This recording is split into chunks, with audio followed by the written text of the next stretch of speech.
સ્વર્ગનું ઝાડ અને સત્યભામાં હઠ લીધો તો કે ભગવાન નારદજી કે તમારે આંગણે ઈ કે નથી વાયું હું નહીં કે વાયું આ પારિજાત જોઈ ભીમા જેઠા ને આ ખબર છે ભાઈ ચાલુ કરે ભીમા જેઠા આ પારિજાત છે ઈ એની ઉત્પત્તિ શું છે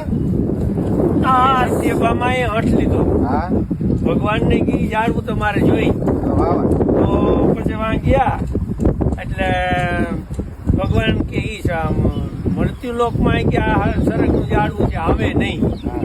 થાય કે તો લઈ જાઉં તો થાય પછી એમાં થોડોક ઝઘડો થયો હતો બરોબર હા અને આ સમુદ્ર મંથન માં નીકળેલું આ એ છે ને પારિજાત ઈ જ પારિજાત અને આની દાંડલી ઓલી ફૂલની કેસરી દાંડલી અને સફેદ ફૂલ હોય અને સુગંધ એટલે મગમગાટી હા એ તો વાહ ભીમભાઈ વાહ બહુ તમે મજા તો યાર આ જ્ઞાનનો ભંડાર હે ભીમા જેઠા જ્ઞાનનો ભંડાર લે બોલો દ્વારિકાધીશ કી જય.